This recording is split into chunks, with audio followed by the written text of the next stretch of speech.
Ed and Lorraine Warren might very well be history's most famous paranormal investigators and collectors of all things occult, demonic, ghastly, and otherwise, but even they have their limits towards curses. There's only so many haunted dolls and cursed relics you can keep in a home before it starts to get to you. The Anguished Man was painted by... we have no idea, actually. Fittingly, for something like this, its true origin is a mystery, but it's been said that it was painted with a mixture of the artist's own blood and paint, which explains that delightful crimson hue. The artist disappeared after painting it, and in 30 years, no one has been able to trace its origin to anyone. The earliest recorded history of the Anguished Man comes from a woman in North England who owned the painting after receiving it as a gift, and understood that there was something deeply, deeply wrong with it, but kept it anyway, I guess. After years of having it in her possession, she gave the relic off and passed it on to her grandson, Sean Robinson. Once the painting found its way into Sean's possession, he reported consistent hauntings from it, claiming that at night the painting can be heard screaming, writhing, loud noises, the painting falling off the wall in the middle of the night, and even going so far as to claim that he's seen the canvas itself twisting. Locking the painting in his basement, but feeling a compulsion to keep it locked to study it and possibly keep it safe from the outside world, Sean has recorded several videos of the Anguished Man in action if you feel like you've been getting too much sleep lately. While some skeptics might doubt that the Anguished Man is actually haunted, there is absolutely zero doubt that the painting itself is as fascinating as it is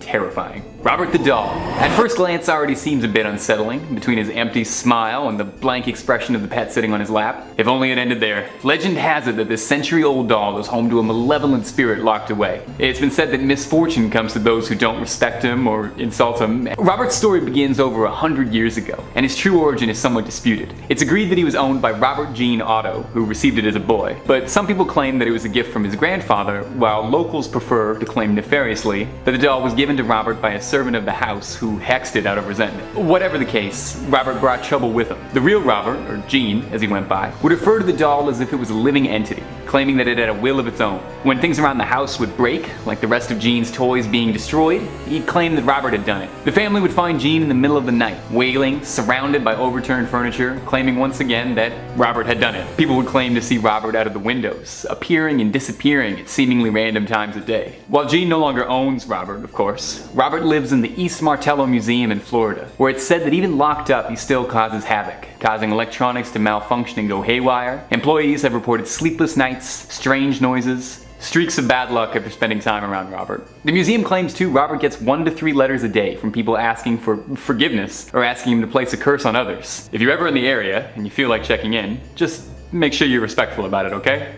You never know. Number 3, the Delphi Sapphire. The Delphi Sapphire is a seemingly beautiful gem that carries with it a dark legacy. It's also known as the Gem of Sorrow, named for the misfortune it brings upon all those who've owned it. Its first owner was a British cavalryman named Colonel Ferris, who stole the gem from a sacred temple in India in the 18th century. Soon after returning to England, he was plagued with financial destitution, bringing his family to the brink of collapse. Shortly after this, his family all started to develop debilitating diseases. Ferris suspected that the gem was responsible for these wrongdoings, and attempted to pass it off to a family friend who fell gravely ill immediately after taking it in. Shortly after Ferris's friend passed, the gem was bought by Edward Heron Allen, a scientist who similarly experienced his life falling apart after acquiring the gem. In a desperate attempt to free himself of the curse, Edward threw the gem into Regent's Canal, thinking that he'd freed himself of the accursed stone. Sadly, much like the one true ring, this gem wasn't going to stay at the bottom of a river. It was fished out of the canal and quickly sold to a local jeweler, who recognized the stone as one he had mounted onto a ring for a client, one Edward Heron Allen. Thinking he was doing Edward a favor, the jeweler crafted a new ring and returned it to Edward. Isn't that nice? From there on, Edward swiftly tried to rid himself of it again, this time giving it off to a singer, who after a brief ownership, lost her voice entirely and never sang again. With the ring once again in his possession, Edward decided to end the vicious cycle of re-gifting and lock the sapphire away.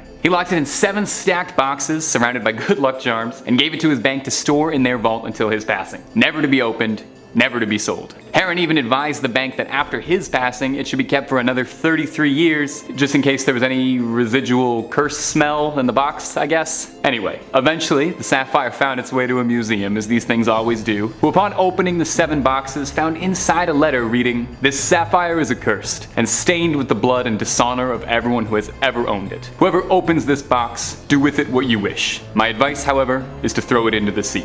Number 2, James Dean's car. Absolutely nothing is cooler than driving a souped up Porsche. And in the 1950s, there was no one cooler than James Dean. Aside from being the cultural face of 1950s teenage delusionment and an icon for outcasts of his day, James Dean had a passion for cars and racing, and had a collection of impeccable Porsches, although the last one he would ever own was a Porsche Spyder 550. It was actually commissioned for Dean, and was one of the first makes of that car produced. A souped up Porsche capable of race speeds, it seemed like the perfect car for a hot-headed rebel. But from the moment he got it, people were wary. A friend of Dean's, actor Alec Guinness, wrote in his diary after meeting James with the car that the sports car looked sinister to me. Exhausted, hungry. I found myself saying in a voice I could hardly recognize, "Please never get in that car. You will be found dead." Normally any friend telling you outright not to get into a car would be worth paying attention to, but I feel like special triple warning should be heeded if it was Obi-Wan Kenobi telling me not to do it. Sure enough, Dean ignored, went ahead and raced the car anyway, leading to a tragic car accident that would claim the actor's life. Shortly thereafter, the Spyder was chopped for parts, where its engine was bought by Dr. William Eskrick and installed in his own car. The suspension and transmission of the Spyder was given to Eskrick's colleague and fellow doctor and racing enthusiast, Troy McHenry. In a race in 1956, both doctors driving cars with the Porsche's old parts both crashed, leading to the death of McHenry and injuring Eskrick.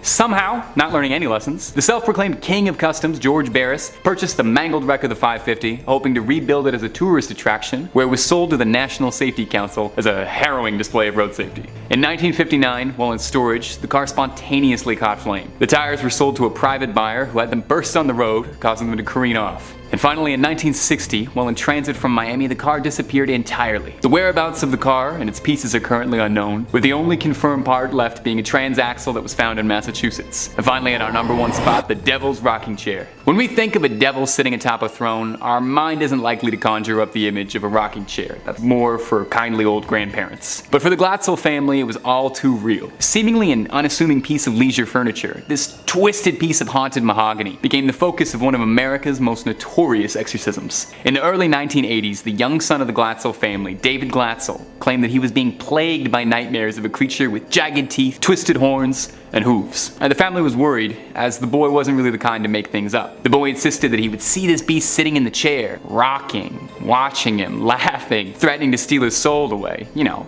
regular old imaginary friend stuff. The visions persisted and even manifested physically, with David waking up in the middle of the night with scratches, bruises, and cuts, as well as red marks around his neck, as if something had been grabbing his throat. He would convulse during the night, and a family member would watch him sleep, as he would have seizures repeatedly. David started to hiss and growl at his family, and even was reported to have spoken tongues, quoting from the Bible. Eventually it became too much for the family to bear, and professional help was brought in from, who else? Ed and Lorraine Warren, who performed multiple exorcisms, and brought in a series of priests to try and quell the spirits inside the house. Lorraine asserts that she saw the chair levitate in her time there. After a final exorcism, it's reported that the demon left young David, but found its way into his sister's fiance, one Arn Johnson. She reported the same growls, hissing, as well as slipping into periodic trances he couldn't be shook from. Tragically, Arn was involved in a conflict that led to the death of his landlord, and when he stood trial for it, insisted that he hadn't acted on it, but rather it was the demon possessing him that made him do it. He was locked away. After these dark events, the chair was kept away in storage, for fear that its evils might seep into the rest of the world. It resides now in the Haunted Museum, owned by Zach Baggins himself, one of the world's foremost experts on the paranormal, and a sort of modern successor to the Warrens, who's indisputably the wisest man to be owning something like this. Number 5. The Pearls of Death. We know the Warrens. If that name doesn't sound familiar, check out some of the other vids on who they were on this channel. They were a pretty spooky duo. They've seen some nightmarish stuff in their time, and still have some proof of the evil that they vanquished. Their son-in-law still runs the official occult museum website and museum out of Monroe, Connecticut. Now, if you've seen Annabelle Comes Home, this first item on the list should ring a bell. The character Daniela in the movie tries to communicate to a loved one beyond the grave. Never a good idea, unless you're with the Long Island medium, you know? Stick with the professionals. In order to do that, however, she puts on the museum's mourning bracelet. Yeah, that's not really a good idea there, Daniela. Now, there isn't really a mourning bracelet in the real occult museum, but there is such a thing as the Pearls of Death. And as of now, the Pearls of Death still have yet to appear in the Conjuring franchise. But they're notoriously one of the most dangerous items in the Warrens Museum, says their son-in-law, and very, very real. Beautiful accessory, I should add, but a very haunted and spirited set of pearls. They were added to the museum after a woman claimed that they were constantly strangling her. The Pearls of Death are said to strangle those who wear them. Now, I know what you're thinking. Get a bigger size, right? Well, it wasn't the wrong fit, per se, but like, choked aggressively. The story goes, the second that this poor woman put on these pearls, she literally needed people around her to even yank the pearls from its death grip around her neck. Yo, that is terrifying. Sometimes when I sleep with my chain on, I feel like I'm in a triangle choke in the UFC. But thankfully for us, the curls currently rest on the Warren shelves, where they'll hopefully stay for the foreseeable future. Tony Spera, the son-in-law of the Warrens and current owner-operator, says, it all goes way back with the cursed objects. Objects that someone put a curse onto, it could be a bracelet, a necklace, or any article that someone performed incantations and rituals over to put bad energy into, as someone or something famously did to the Annabelle doll.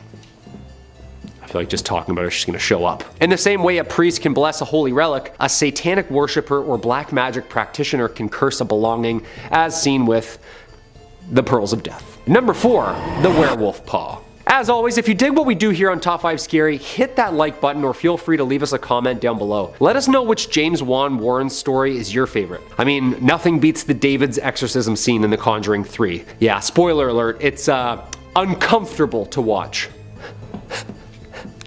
Some of you will get it. Scariest thing I've ever seen in my life, I swear to God. However, in Annabelle Comes Home, we see another terrifying object just chilling on the shelf, a werewolf claw. Later in the movie, we even see a real werewolf demon thing outside the Warrens' house. And of course, according to Tony Spera, the werewolf paw is a nod to the real 1980s werewolf case that took the Warrens all the way to London, England. A true story of demonic possession, and not just normal demonic possession. That's a weird sentence to say out loud. But we know about this case. Apparently, they watched a television program, Sightings, and police officers and locals got interviewed about their encounters with a real local werewolf, the infamous Bill Ramsey. They said his abilities to take on men twice his size with ease as he would rampage through the city, blacking out. Lorraine felt a connection to him, and after traveling to London, she found Bill. According to Lorraine, he was possessed by an evil wolf spirit and needed a full-blown exorcism. The exorcism was a success on American soil, and Bill was able to return home, ready to start the rest of his non-lycanthropic days. He wouldn't grow hair or change at a full moon, but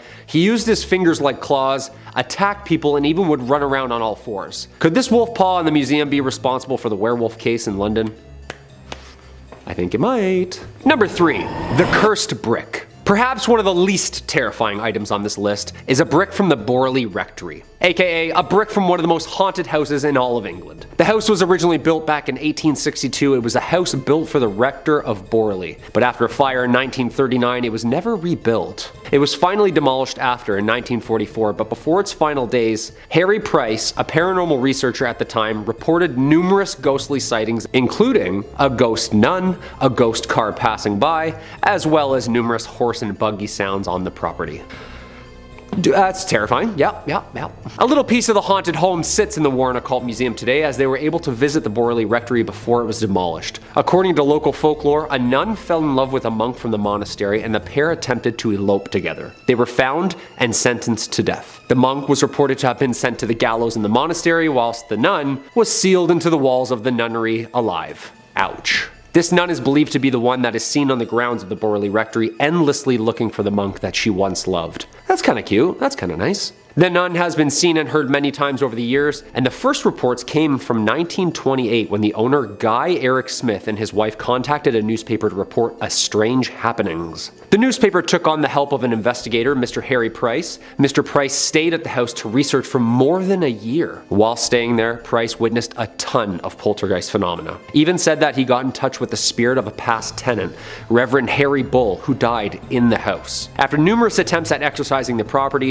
in 1930, Mr. and Mrs. Smith left the house for good. The next residents of the house were Reverend Foister and his wife Mary Ann. They both experienced the same phenomena that Price and the Smiths had witnessed before them.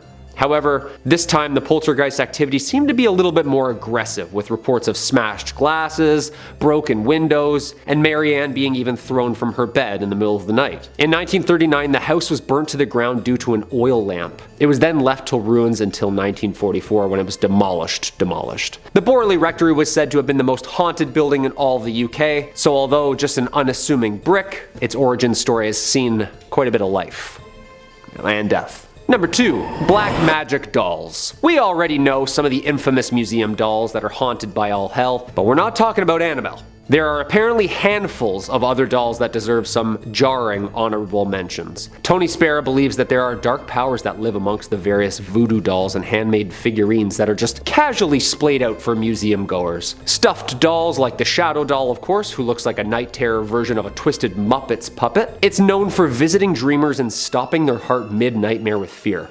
Okay, that's a little excessive. So haunted, yeah.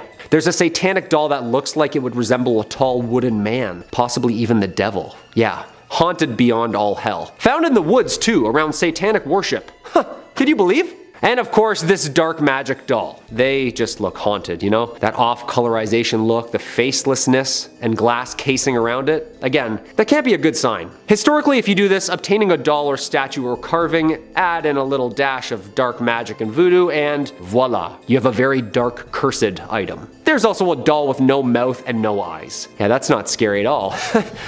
I think we can all agree that there's like 20 origin films like right here with each and every one of these black magic figurines. Like I understand Furbies a little bit more now, you know? Like that's a cursed item right there. 100%. Furbies belong in the Warren Museum. I'm surprised there isn't some there already. And coming at the #1 spot, the Music Box. And of course we had to include one of the creepiest elements of the Conjuring movies, and I guess what makes any scary movie scary. It's the music. And boy is there one haunted creepy Warren Museum object that comes to mind: the Perron Family Music Box. Director James Wan wanted to use the actual music box in the first film because mirrors and creepy music make for the best thrillers, but also because that there is a real haunted artifact from the real case. Today, the box is safely stored in the Warrens Museum alongside all of the other spooky items that we already covered. The music though, right? Like this part in the movie actually scared the shit out of me. Like the anticipation alone. They always do it so slow too, don't they? Dun dun dun dun dun dun dun dun dun dun dun. But it's like real life though.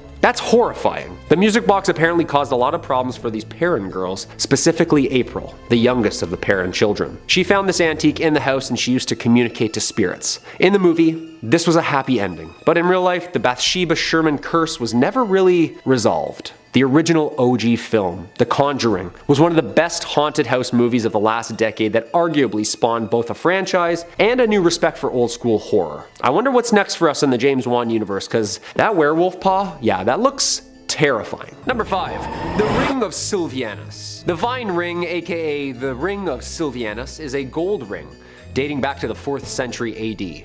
The ring was discovered in the fields of a farm in 1785 in Hampshire, England. Originally the property of a British Roman named Silvianus, apparently it was stolen by a person named Sanikianus, upon which Silvianus hexed the ring with a curse.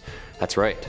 In 1888, the owner of the property wrote about the ring in a history of his property, which is now a National Trust property. The ring went on display there in April 2013, where it's been ever since. Oddly, in 1929, during excavations of the site of the Roman Temple of Nodens at Lydney Park, archaeologist Sir Mortimer Wheeler discovered the now apparent curse that goes with said ring.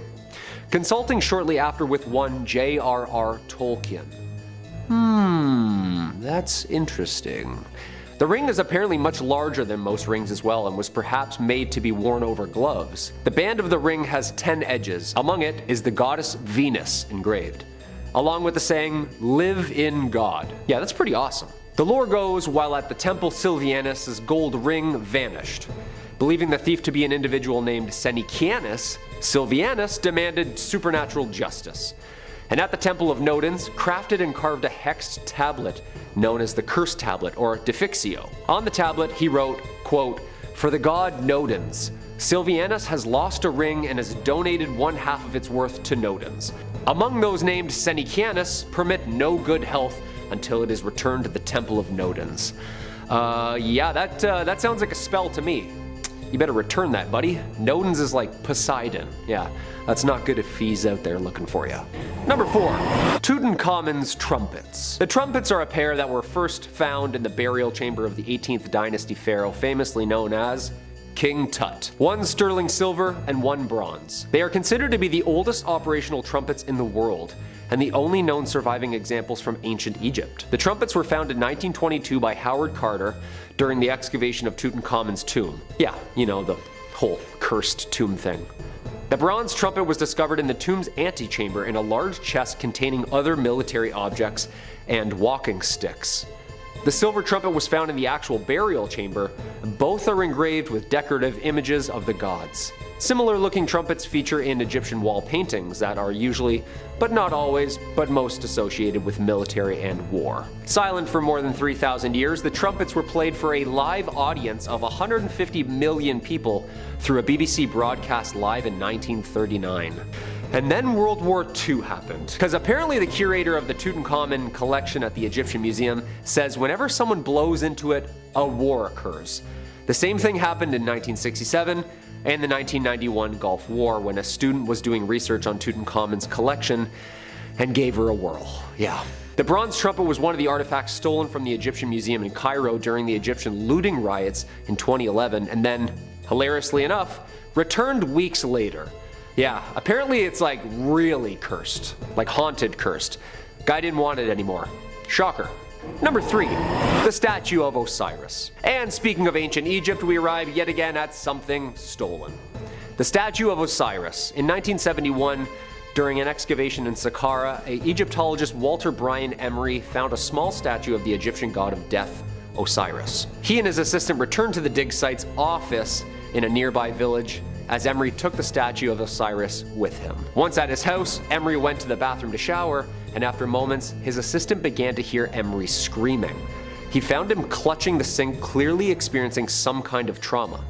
His assistant said that Emery stood there paralyzed. I grabbed him by the shoulders and dragged him onto the couch. Then I ran for the telephone. Emery was diagnosed with paralysis of the right side of his body and was unable to speak. He actually died the following day.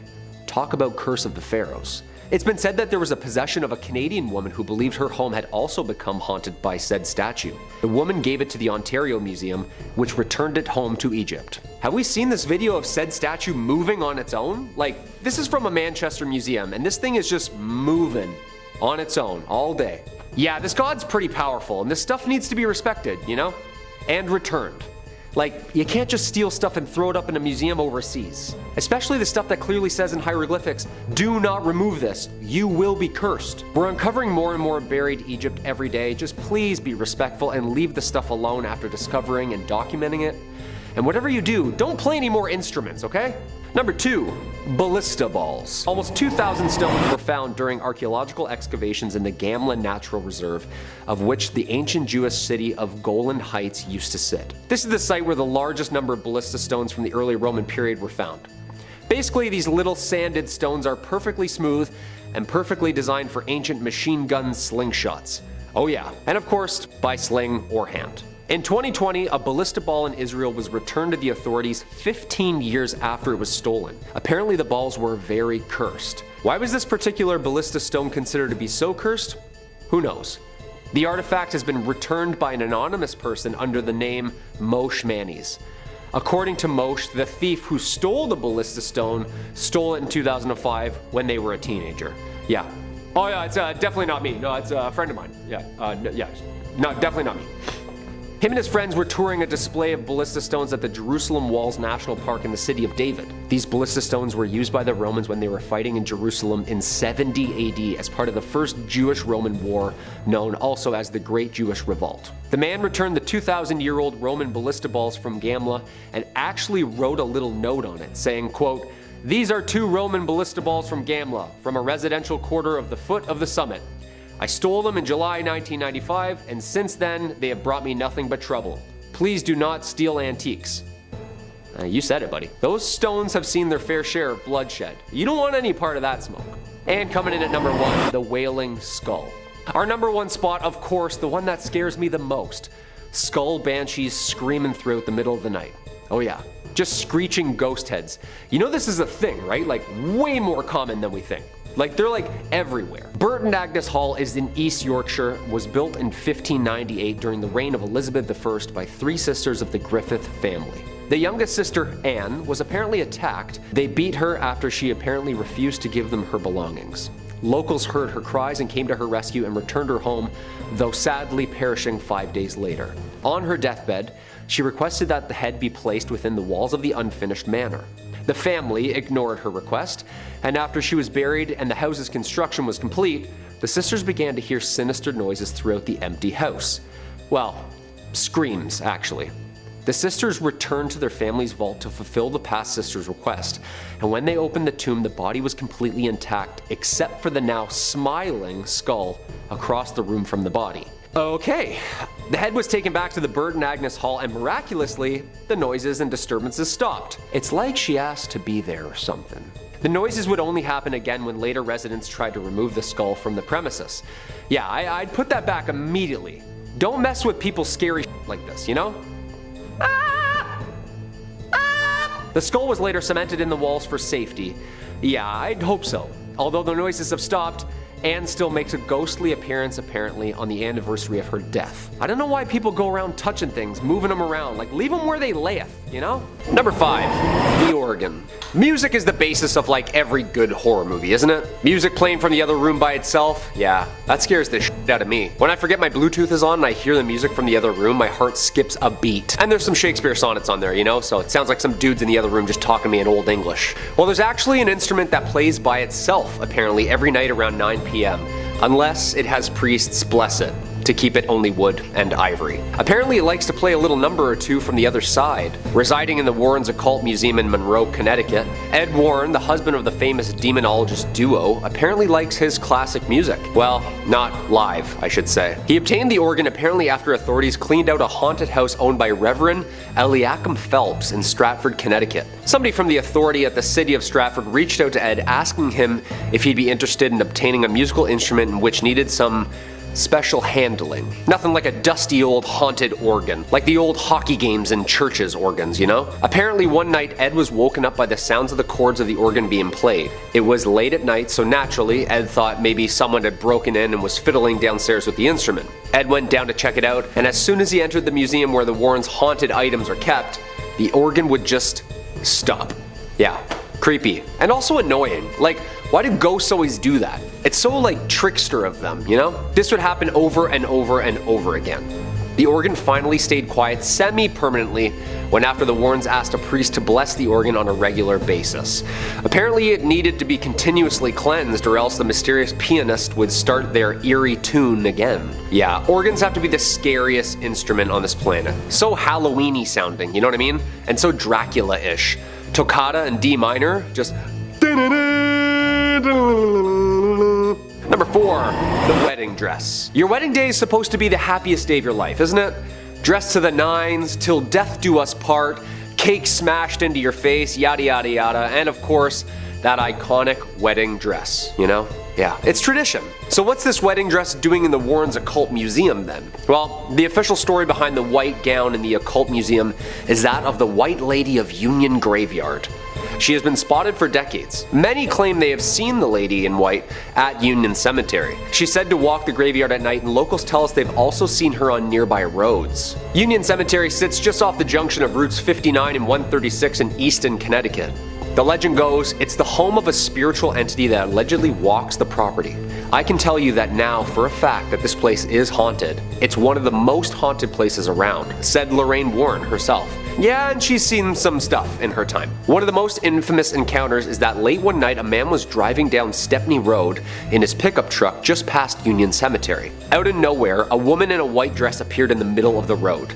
The man couldn't slow down in time and struck the woman head on. When the man screeched to the side of the road, there was no sight of the woman he had hit. Apparently this happens more often than you think on that road. Whoever she was, apparently the couple has her dress locked in the Museum of the Occult Finds and deems it spooky enough to leave it alone. Number 3, the Purple Sapphire. Well, not really a sapphire, but actually an amethyst. The spiky purple quartz looking thing. Hey, who said that haunted to hell items can't be precious and beautiful? Well, don't say that, because apparently this one is cursed, like cursed. The mysterious Delhi Purple Sapphire is now permanently on display as part of the Natural History Museum's vault collection of precious gemstones. The mysterious stone is rumored to have been stolen by a British soldier from the Temple of Indra, the Hindu god of war and weather, in Kanpur, India, during the Indian Mutiny of 1857. It was brought to England by Colonel W. Ferris, whose family then supposedly suffered many financial and many health problems. I love how financials first. The stone was given to Edward Heron Allen, a scientist and writer, in 1890, who claimed to have started having bad things happen happen to him and those who were lucky enough or unlucky enough to see or hold it. He came to the conclusion it was hexed with a curse, and eventually decided to have it stored away in a bank vault inside 7 locked boxes with a note of warning to anyone who dare handle it. Allen warned that the Delhi Purple Sapphire is cursed and is stained with blood and the dishonor of everyone who has ever owned it. Weary of its alleged powers, he kept it locked away in 7 boxes and surrounded by good luck charms. He also left strict instructions not to remove the amethyst until 33 years after his death. It's very specific. Heron Allen's own daughter was forbidden under every circumstance to even touch or handle the stone, which, half a year after her father's death, she donated the amethyst to the Natural History Museum where it's on display today. Okay, so his own daughter donated this thing. She didn't even want it. That's a little spooky. Now, I mean, he was a writer, and writers can exaggerate sometimes, but not giving it to his own daughter and her not wanting it at all after his death? That sounds a little bizarre to me. Number 2, the haunted book. Okay, so sometimes we all find spooky doodles from the past we drew as kids. Finding old spooky pictures or letters written, that can be fun and great for scary stories. Apparently I drew aliens a lot. Yeah, who'd have thought? This next item holds more than just letters though. It holds power. This haunted book was given to Brighton's very own haunted house, Preston Manor, after a Kent family who owned it claimed it caused them to be plagued by ghostly visitors and spectral visions. A haunted ledger which was found bricked up behind a shop wall has been acquired by the museum. Phew. The ledger was donated by Josephine Beniovitz. The book was discovered by her father, Tony Beniovitz, in 1988 when he was demolishing a shop which closed in 1984. Having taken it home, the father and daughter believed they suffered a number of spiritual visions and images of men, women, children, and apparently soldiers on horseback. The ledger, which dates from the First World War, was a clue at maybe who was visiting them. The daughter was told by one of the spirits that the book must be returned to Brighton where its first entry was written, which was in December 1915. The terrified family delivered it to Preston Manor, which is known for its paranormal occurrences and spiritual events. A medium visiting the house inspected the book and confirmed that they could sense evil omens emanating from its pages. It remains locked up only to be viewed after cleansed. Yeah, I don't think I'm going anywhere near this thing. Yeah, all those old books are usually wrapped in like someone's skin or something evil. Yeah, no thanks. And coming in at the number 1 spot, the Iceman. This definitely had to be my number 1 spot. And it's not my favorite UFC fighter, Chuck Liddell. But this is the most terrifying find of all. Not really much of an item either, but more like a 5,000-year-old frozen and perfectly preserved human mummy that was discovered in 1991 in the Otzi Alps in Italy. Otzi, of course, is the name researchers chose to name the mummy for obvious location reasons. This frozen mummy is of a man who believed to have lived 5,300 years ago. Otzi is believed to have been apparently murdered before being frozen in its time. This is claimed after the discovery of an arrowhead found embedded in his left shoulder and various other wounds on his body. He also has multiple different DNA types on his clothes, suggesting he was in combat or in danger in his last moments. The nature of his life and the circumstances of his death need more investigation, but scientists believe he's Europe's oldest natural known human mummy, offering a very shiny new view of the Copper Age. A huge glacier surrounded him after he died of exposure and preserved his body in a mile-high ice cube. However, this is where it really gets spooky. Once unearthed, rumors of a curse surfaced too and grew stronger as people linked to him began to die, often in accidents or natural health problems. All in all, so far 7 deaths have been tied or loosely related to Otzi's de-thawing, including forensic pathologist who was killed in a car accident en route to give a speech about Otzi the Iceman, a mountaineer who died in an avalanche, a hiker who discovered the Iceman on a hike with his wife and later perished after falling down a treacherous path. A molecular archaeologist was found dead in his home after he was finalizing a book about Otzi. The head of the forensic team died of a heart attack, another discoverer died of a brain tumor, and another researcher perished of multiple sclerosis. Yo, say what you will about curses if you believe them or not, when people start dropping all involved in this one find, there's gotta be some sort of otherworldly connection going on here. Whatever the case may be, this find is one of the most scientifically precious and also one of the most spiritually terrifying. Should we study this mummy some more and unearth more mysteries of the past, or should we risk the lives of those who study it? Number 5 on this list is King Tut's mask. The curse of King Tut is one of the most famous curses to surround a tomb ever. King Tut was a pharaoh in ancient Egypt who boasted one of the most ornate tombs in history. This tomb carried a curse though, and those who entered it suffered fatal consequences. On the pyramids of Giza, there's a very specific curse written on the entrance. It reads, "All people who enter this tomb who will make evil against this tomb and destroy it, may the crocodile be against them in the water and snakes against them on land. May the hippopotamus be against them in water, the scorpion on land." This curse stuck with those who entered. It all started with Howard Carter, the leader of the team, whose canary was eaten by a cobra the second that they first entered the tomb. Then the person who financed the whole excavation died shortly afterwards. And from there, a domino effect occurred where many others involved suffered horrible tragedies or passed away. Some speculate though that it wasn't actually the act of opening the tomb that sparked this curse, but it was what they did with King Tut's mask. King Tut had a burial mask on when he was mummified and put in his tomb. The mask is beautiful. It's meant to resemble the person it's on so that the gods can recognize him and bring him up to heaven. Inside the mask is a bunch of oils and materials that are said to help preserve the body. All of this is all well and good, but on the back of the mask is an inscription. This inscription is said to be a curse similar to the one on the pyramids of Giza. Well, if that wasn't enough, then there's a rumor this mask was broken during the excavation process and had to be reassembled when they took it back to their headquarters. Opening the tomb is already problematic, but to then break the mask of King Tut that has a curse inscribed on it, that's just asking for trouble. Number 4 on this list is King Casimir IV's coffin. King Casimir was born in 1427 into royalty. By 1440, when he would have only been 13, Casimir was named the Grand Duke of Lithuania, and only 7 years later in 1447 became the fully fledged King of Poland. He stood as the King of Poland right up until the day he died. Oftentimes, kings don't make it right up until their death, but King Casimir's success was pretty historic.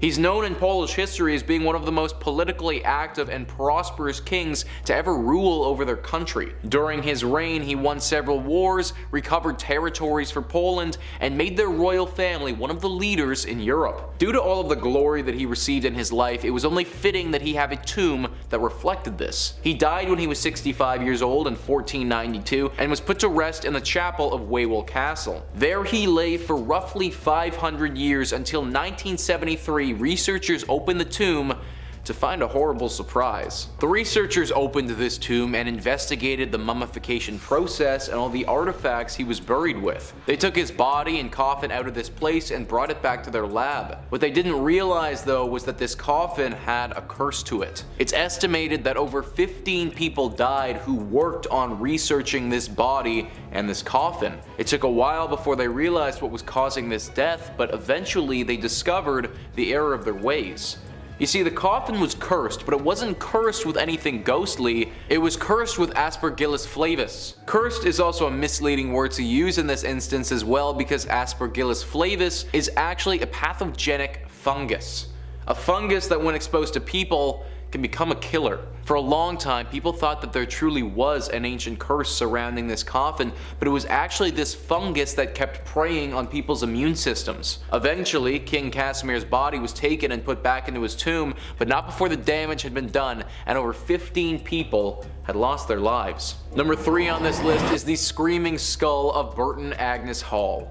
The Screaming Skull of Burton Agnes Hall wasn't necessarily from a tomb, but it was recovered from a grave, so I think it still counts in this criteria. Burton Agnes Hall was built in the 17th century in Yorkshire. It was built by Sir Henry Griffith, who had 3 daughters he loved very much.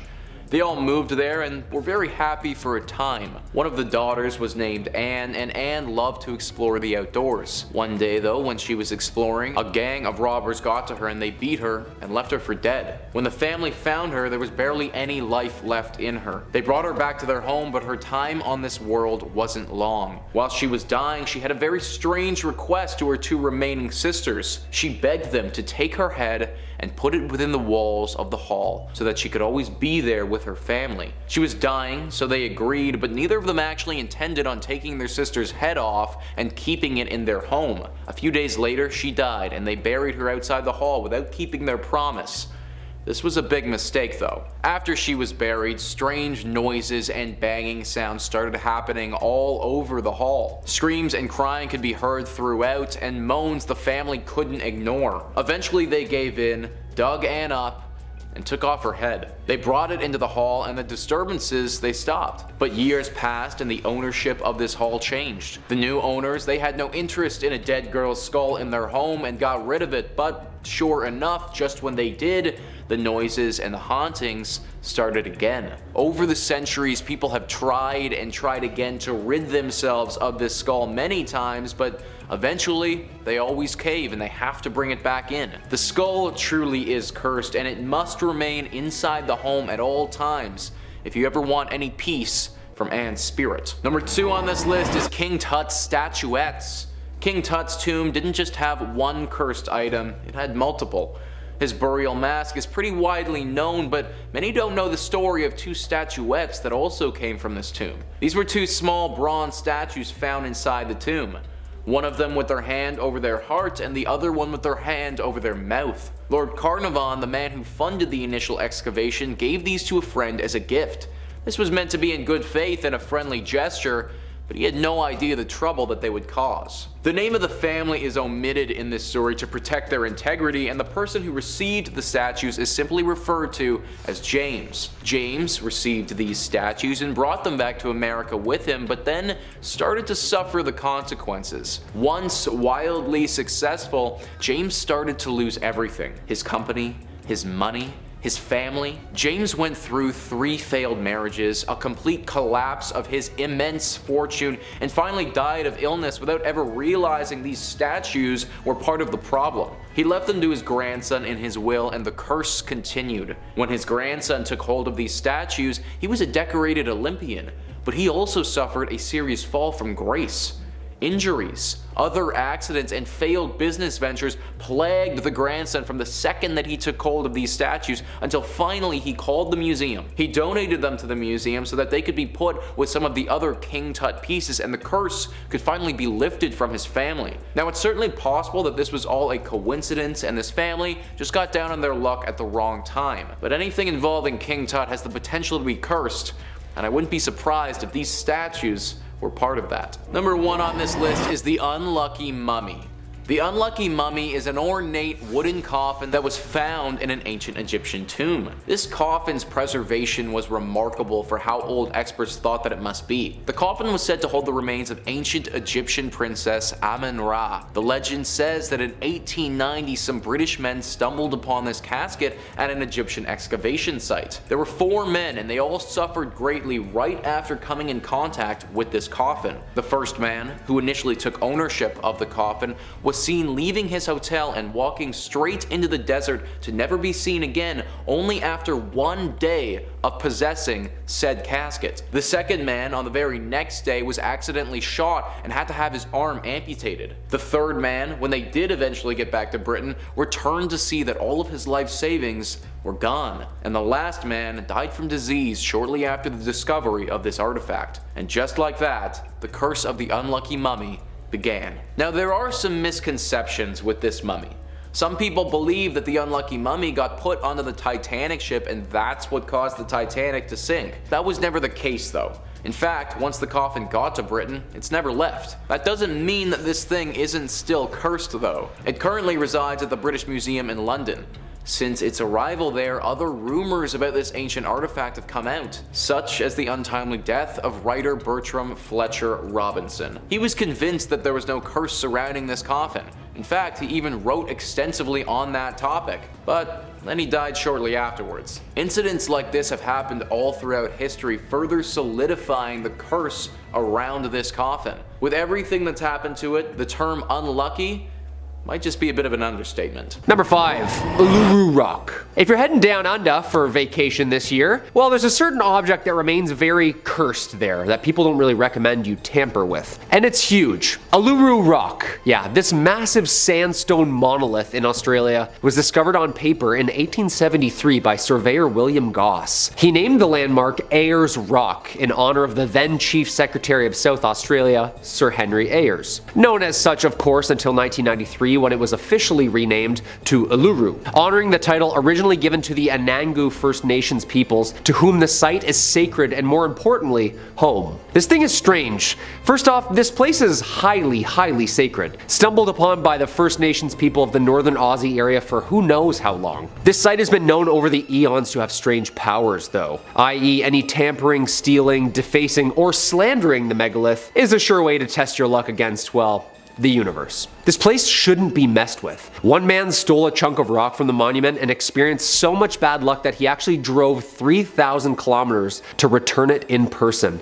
in an attempt to rid himself of the karma he believed was attached to him. The chip was returned 40 years later. The largest piece of rock that was ever returned back to the site weighed more than 70 pounds. Yeah, this is serious stuff. First off, how the hell did you sneak that off the site? Like, did he just back his truck up to it like, yeah, just chip that big rock off, put it all in. He apparently wrote, "Dear Australia, I am so sorry I took this piece of Uluru. I wanted a piece of Australia to take home with me, and this was the wrong thing to take. I hope Australia can forgive me and welcome me if I ever come back. Signed, an unwise traveler." Yeah, the reason they advise visitors not to take anything is the paranormal omens connected to said rock. Also, this is a giant rock we're looking at, like only a tenth of its mass you can see. It's like an iceberg, like underground. So before you experience any bad luck, illness, or karma beyond karma any day soon, I'd just collect seashells and skip this whole thing. No? Number 4, the Voynich Manuscript. As always, if you like what we do here at Top 5 Scary, make sure to hit that like button down below or comment down below which archaeological find you know of that has impending doom upon the discoverer. I love this stuff. It's scary beyond all belief, but it's interesting. We're all about it here. And speaking of, so apparently there's a giant Italian Renaissance-ish folio called the Voynich Manuscript. It's named after Wilfrid Voynich, a Polish-Lithuanian book dealer who purchased it in 1912. Yeah, we don't really know what this thing is. One thing it most certainly is would be the most bizarre and mysterious book of all time. 100%. Not only is it detailed so carefully and patiently, it's all like Tim Burton-like, with an entire world drawn and recorded that isn't ours. Like, is this a parallel universe book? Is this language even known? Like, it's unknown, like predates Latin and doesn't even use phonetic patterns and coding. It's the riddle of all riddles. Written in the 15th century, somewhere they think between 1405 and 1450, all 240 pages are inscribed in some sort of indecipherable language, with a small alphabet only of about 170,000 characters. Yeah, it's gonna take a while for them to crack this one. The contents alone have cursed people mad, with obscure visions and obsessions for years. My precious. Historians and cartographers have tried to crack the code for hundreds of years, yet not one has been successful. Why wasn't this a national treasure movie? I feel like this would have been perfect. Was it written by people from another world? An unknown species? It's so familiar yet so alien. Radiocarbon dating from the University of Arizona proved for all pages tested that once started, the writing was continuous for like 20 years. Protein testing revealed that the parchment was actually skin. About 150 calves slain for this Goliath mystery. It remains at Yale, waiting to be decoded to this day. Creepy! Number 3, metal balls. So, metallic floating shiny balls have been recorded for years. Giant metallic balls like this have been found literally littered around the planet for decades, apparently. Ufologist and professor at Stanford, Gary Nolan, is currently studying these metal Malteser-looking things right now that people have collected and auctioned off since the 50s. Right now in Texas, there's a dude who has a ton of these apparent real alien tech. Jim Marlin, famous music producer, was given these metal giant pinball-looking spheres by a celebrity's bodyguard, apparently, who said that they were dropped from a craft in his backyard in the early 50s. And like, a lot of celebrities have touched these. Dennis Hopper, Jane Fonda, that's Hollywood people. These things are famous on their own. They also move on their own, and apparently hold power and light up once in a while on their own. Yeah. That's not scary at all. Hey dad, after Survivor, can you just move your metal giant floating balls out of the living room? Yeah, mom asked me to ask you. In the 70s, the Betts family of Florida came across a small metal sphere the size of a bowling ball in the woods behind their house. Their first thought was the sphere was an old cannonball from a battle. They decided to take the sphere home, and when the sphere seemed to react to the sound of music in the house, making a throbbing, pulsating noise, later the sphere was even seen rolling on its own and would even stop and change direction in the house. Box. Yeah, that's terrifying. Even the Navy went there and checked out these giant mysterious metal orbs. Every time I'm on Reddit seeing these like light orbs trucking around the skies, I can't help but think, is that them? Like, that's them. One thing's for sure, they don't seem to be made here. Number 2, the Antikythera Mechanism. The Antikythera Mechanism is an anomaly on its own. For those of you who aren't familiar with it, it's basically an ancient computer that uses the cosmos to predict astronomical events. Thought to have been the first analog computer ever created, and no, it wasn't made in a garage in 1997 somewhere. It was invented by who knows who, like 2,000 years ago. Captain Dimitrios Kontos and his crew of sea sponge divers discovered the Antikythera shipwreck in early 1900 just off Antikythera in Greece, hence the name.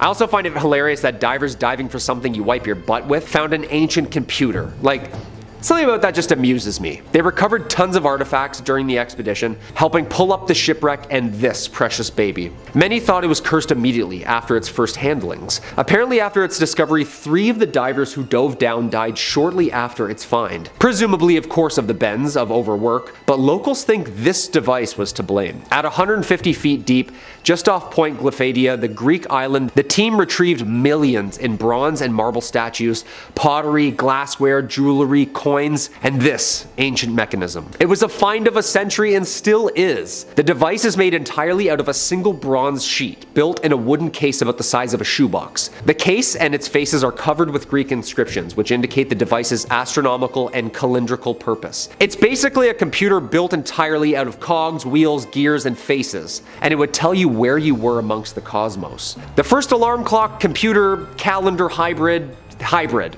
Again, 2200 years ago. Like, no machinery, no watches, no laser cutters, basically everything we have in our iPhones right now within a wooden box 2,000 years ago. Again, it's funny, they were collecting sea sponges to wipe our butts and then stumbled upon a computer. Yeah. You can find it at the National Archaeological Museum of Athens. And number 1, the Codex Gigas. Obviously, this one's gonna be my number 1 pick. Apparently it translates to giant book, and it's big. It weighs about 170 pounds. Yeah, I'm kind of like really uncomfortable what I've learned and read about this book. It's the largest medieval manuscript in the world. The manuscript is also known as the Devil's Bible due to its highly unusual full-page portrait and detail of Satan and the legends surrounding its creation. Illuminated Bibles were a typical feature of Roman monastic books, but even with this one, the page size alone of the Gigas is notably larger for its time, and it's made out of about 180 donkeys. Yeah, sorry. Poor little guys. The most famous myth is that the scribe traded his soul to the Prince of Darkness himself so that he could complete the book in only one night. Everything within the book has been handwritten by a single anonymous person. Created in the early 13th century in the Benedictine monastery of Bohemia, now modern-day Czech Republic, this book holds demonic power. The manuscript contains the complete Bible, Old and New Testaments, as well as all medicinal and cosmological knowledge, all written in Latin, and predated glyphs. However, it is, unbeknownst to any of us, missing 10 pages. Yeah, just ripped out missing. It's like a movie right there. Apparently some think the codex was created by Herman the Recluse in the Benedictine monastery in the Czech Republic before being stolen and taken to Prague by the Emperor Rudolf II, who, fun fact, also stole the Voynich Manuscript at one point. Yeah, this guy loved collecting like cursed, demonic, haunted scriptures, I guess. According to legend, the scribe was a monk who promised to create in one night a book to glorify the monastery forever, including all human knowledge. Near midnight, he became sure that he couldn't complete this task alone, so whipped out his pen and made a deal with Lucifer, asking him to help him finish the book in exchange for his soul. That's not really a good idea. It's thought it would have taken him at least 30 years non-stop writing to complete it. The book lays in the National Library of Sweden in Stockholm, where it is on display for the general public. Dude, I can't read Goosebumps without having nightmares, let alone going near this thing? Nah, I'm good. Number 5, the family jewels. Some things get passed on generation to generation. Some are begged, some are borrowed, and some are stolen. Our first cursed item has made its way across so many seas at the price of many lives. At a whopping 186 carats, the Koh-i-Noor Diamond may look precious beyond all belief, but this cursed gemstone has a much darker, unbelievable side too. The name derives from the Persian Hindi words Mountain of Light. Many theories exist as to its original owner and who was originally cut for. A Hindu description of the diamond warns that, quote, "He who owns this diamond will own the world, but will also know all of its misfortunes. Only God or women can wear it with impunity." Well, that's jarring, to say the least. Right there in writing, huh? Yeah. It passed between the hands of various rulers, blood-soaked era after another, a king who blinded his own son, and a ruler whose head had become encrusted with liquid molten gold was paid for this price. Legend has it that the stone's origins of causing death and misfortune to any male who owns or wears it stems from brothers murdering each other to even sons murdering their fathers over it. But does it actually carry a curse affecting men who wear it? First owned by the emperors of the Mughal Empire in India, it was taken and added with the Timur ruby to make an armband for ruler of the Peacock Empire. The diamond then went to Sikh Maharaja Ranjit Singh. After his death, his 5-year-old son Duleep Singh, the last Maharaja of the Sikh Empire, would be the last male who ever seemed to wear it. Since being owned by the British royal family, and oddly enough, it's only ever been worn by females.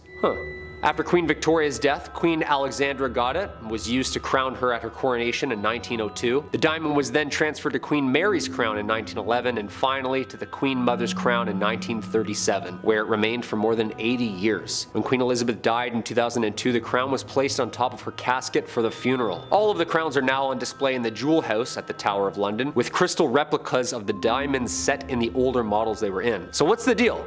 Is this thing still cursed?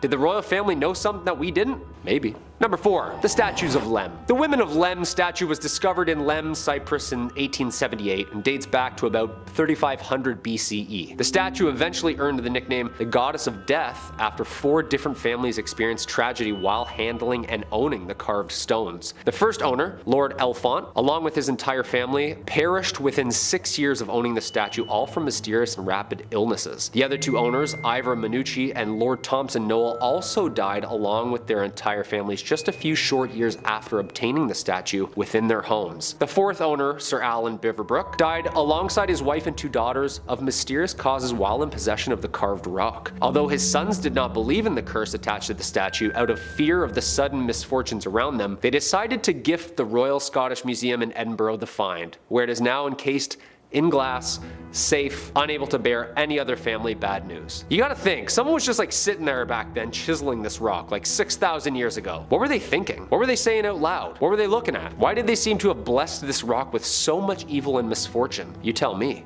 Number 3, the mummy. Not actually a mummy, but the mummy board, or coffin, or lid. The board is painted of an unknown high-status woman from the 21st or 22nd dynasty. Timescale for you, that's about 1,000 years BCE. The British Museum's unlucky mummy has earned quite the reputation for causing destruction through its ancient curse. The mummy was found at Thebes in Greece in the late 1800s, and tales of its curse started soon after its discovery. It's said that of the 4 young Englishmen who bought it, 2 died in a shooting accident and 2 died of health problems.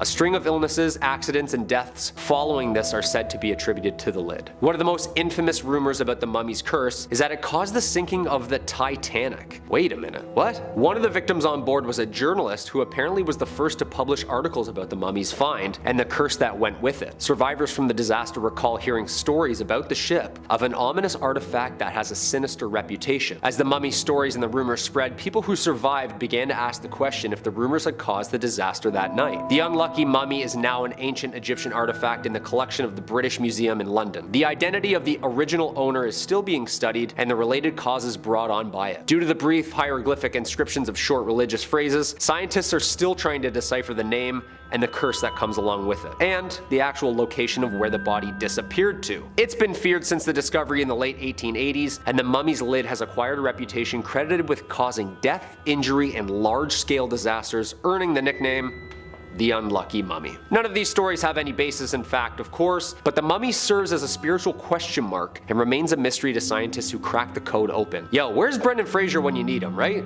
He can figure this whole thing out. Number 2, the haunted bed. Apparently there's a bed that makes you more dizzy and have more sinister, evil visions than that of a night on a waterbed. Yeah, I've had a couple hungover nights lost at sea, let me tell you. Gets pretty choppy out there. Highly don't recommend it. But this bed, I also highly don't recommend. The lavishly ornate Great Bed of Ware does not like you sleeping in it. The hardwood oak bed is richly decorated and carved with figures and scenes you could daydream for, well, days over. It's so large that it's rumored to comfortably sleep 4 couples. Yeah.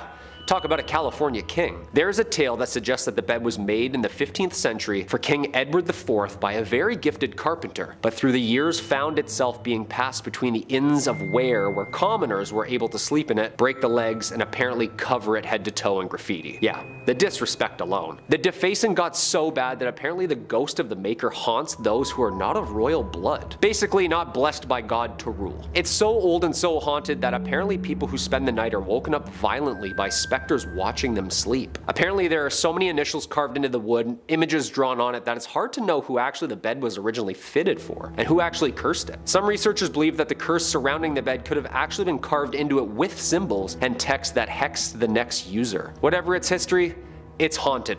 The bed can now be found in the British galleries of the Victoria and Albert Museum in London. We need like the Long Island medium to take a nap in it, you know what I mean? See what she thinks. Number 5. The Basano Vase. When we think of cursed objects, we start to go through the classics, you know, haunted dolls, haunted paintings, even the old Haunted Diamond. You don't tend to think of haunted glassware. Well, let the Basano Vase introduce itself. A seemingly unassuming piece of home decor, this sinister flower pot carries with it a deadly curse and legacy. First crafted in the 15th century, the Basano Vase was given to a bride as a wedding gift in Napoli, Italy. The day of the wedding, the husband couldn't find his betrothed anywhere. Upon returning home, he found her on the floor, clutching the vase. After her funeral, the vase was given out to one of her family members, who then fell ill within days and had passed away. Of course, no one assumed the vase had anything to do with it, why would it? Despite a suspicious trail already starting to form. The third person to inherit the vase also ended up passing away mysteriously. Well, after the third mysterious death in months, the family contacted a local priest for advice on their situation, and he gave them some reasonable advice. Bury it on hallowed grounds, where no one would find it again. It lay dormant until it was dug up in 1988 by an amateur antique hunter, who sold the vase off quickly, restarting the treacherous cycle where it traveled once again, ending lives mysteriously and ruining an otherwise nicely decorated living room. After its revival, it was brought to the attention of local police. They tried to pass it off to museums or cultural sites, but understandably, no one wanted anything to do with the wretched pot. So with nowhere else to turn, legend goes that the police returned it where they had once been found, buried deep beneath hallowed ground. Hopefully a little bit deeper this time, and maybe in a lockbox with 3 padlocks and throw away the keys into the ocean. You know, just to be safe. Are you enjoying yourself, my little ghouls and goblins? Click the subscribe button down below for daily frights from Top 5 Scary. Number 4. The Iceman. The Iceman cometh for us all. In 1991, on the peak of the Otzi Alps in Italy, a pair of mountaineering tourists came across what they thought was a deceased hiker, which in a grandiose sense was kind of true. Not a recent passing, however, because the Iceman in question was dated from 3000 BC. The nature of his passing is unknown, so the criminal could still be out there at large. A fascinating find for the scientific community. The Iceman, nicknamed Otzi after the mountain he was found in, shined a light on history previously unseen. Otzi was the oldest body ever discovered with tattoos. History's first bad boy, if you will. After being unearthed, the body was brought to Austria to be studied intensively, but nothing the researchers discovered could have prepared them for the curse that they had unearthed. A worrying amount of people involved in the study of the Iceman found themselves befelled to an ancient unearthed evil. The first man to discover Otzi, one of the hikers, fell off a path on a mountain to his doom. A mountaineer passed in an avalanche. A forensic pathologist was involved in a lethal car accident en route to give a speech at a university about the Iceman. In total, 7 researchers involved in the study of the Iceman and observers found themselves losing their life after meeting him. So where is the Iceman now? Hopefully supervised? Well, Otzi is currently being held in the South Tyrol Museum of Archaeology down in the bottom of Italy, where he is kept in a climate-controlled environment to maintain his preservation. Locked away, visitors are permitted to come see the Iceman, but only through a frozen thick glass window. Is that room to keep him cool and preserved? Or is it to keep whatever curse lay dormant inside his bones docile? All we know is that we're thankful that Otzi's just chillin'. Number 3. The Woman of Lemb. Modern art can be a bit confusing. It's hard to understand an artist's true meaning behind their work, especially when things start to get abstract. Looking at the Woman from Lemb statue, it's hard to even make out what this is supposed to be. A fertility statue? Primitive bog roll holder? You wouldn't even know just by looking at it just how lethally cursed this statue is. We don't know who crafted this or why, But we do know that under no circumstances whatsoever should you ever touch the Woman of Lemb statue, lest you're looking to incur the wrath of a centuries-old evil. The statue was first uncovered in 1878 in Lemb, Cyprus, giving the statue its name. Carbon dating suggests the statue was formed around 3000 BC. Hey, wait a minute. Do you think Otzi the Iceman ever saw this statue? You think maybe it's the same curse? Was life just significantly more cursed back then? Now back on hand to the topic. Once the statue was found, it began to wreak havoc almost immediately. Legend says 4 families are purported to have lost someone after touching the statue. The first owner, one Lord Elfont, a lord during Cyprus's time as a colony, lost 7 members of his family after acquiring the statue. Sometime afterwards, the next lord to acquire it, Ivor Minucci, obtained the statue and lost his entire family in the span of 4 years. The next victim, one Lord Thompson Knoll, just like the others, his family passed away within 4 years. The stories say that eventually, his remaining surviving sons, understanding that they had a responsibility to rid themselves of this generational evil, gave the statue off to the Royal Scottish Museum in Edinburgh for safekeeping, or maybe just to pass the curse along like a vicious cycle of regifting. Within a year, the museum curator passed away mysteriously. Right now, it's still kept there, locked away behind a glass box, never to be touched again by human hands. Number 5 on this list is the smelly photo. Alright everybody, beware of the smelly photo, for if you purchase it,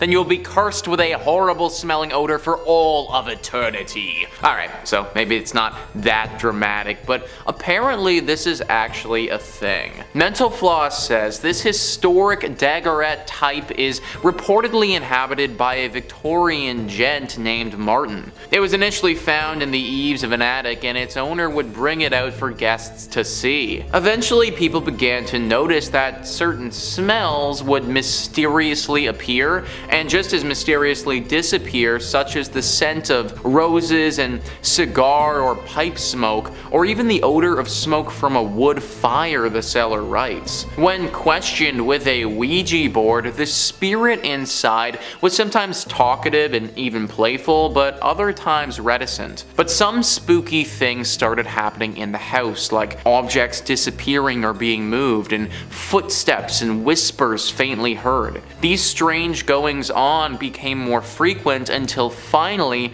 the image was removed from the house and sent to a collector who reports some continued activity. So I'm unsure if you can still buy this thing or if it's completely off the market for good, but realistically you probably shouldn't want to be buying it anyways. Your house basically becomes immediately haunted with weird smells if you purchase this photo. Now I will admit, some of these smells really aren't that bad, like roses. If this picture can just make my house smell like roses all the time, then I mean that sounds pretty nice. Or honestly, cigar smoke can be really nice too. Like there's definitely a time and place to have a good whiff of a cigar, but the big problem is that you can't really control this thing. So if my guy wanted to just scent the house up with the odor of unwashed 1800s Victorian era man, then he could totally do that. This item isn't gonna kill you or anything, but I do think that the novelty would wear off pretty fast and it could get annoying very quickly. Just make sure that you have some Febreze on hand if you do choose to buy it. Number 4 on this list is the Haunted Donkey. So this one could be very good or very bad depending on the person who purchases it. Mental Floss says this small decorative juice container has a surprisingly spooky backstory. According to the owner, it spontaneously fills up with water. The inherited piece has been exhibiting the odd behavior for years since the owner was a child. At first, they suspected that their grandmother, who owned the item at the time, was filling it with water, but once she died, they discovered that there was something else at play. One night, the seller knocked against the jug by accident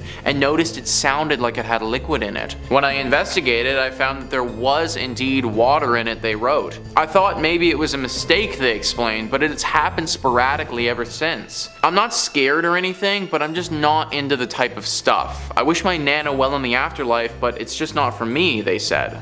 Now, one thing that isn't mentioned there is what happens if you drink the water. Apparently, if you have a good heart and are kind and caring and look out for your fellow human, then drinking this water is fine, and it's believed to even give you good luck. But if you don't possess those qualities that I just listed, if you're rude, if you're selfish, and if you're greedy, if you only look out for yourself and will walk over other individuals for your own personal gain, then drinking this water will do the opposite. You will be cursed with bad luck, and it will be very hard to get rid of it. So that's what I mean. This item can be very polarizing and can be super good depending on who buys it, or it could be super bad. Number 3 on this list is the Tai Jin Mask. We have another cursed item from eBay here that can certainly have its benefits, but also have its drawbacks as well if you aren't careful with it. Mental Floss says the person selling this mask claims that they personally witnessed a witch in Thailand capture a jinn or genie in it. Among the mask's alleged talents are the ability to bring the owner riches and the ability to keep vampires away. Both are useful skills, but they come with a price. You must make offerings of food and drink to keep the jinn happy. Not to mention the fact that for the first month you have to meditate on his name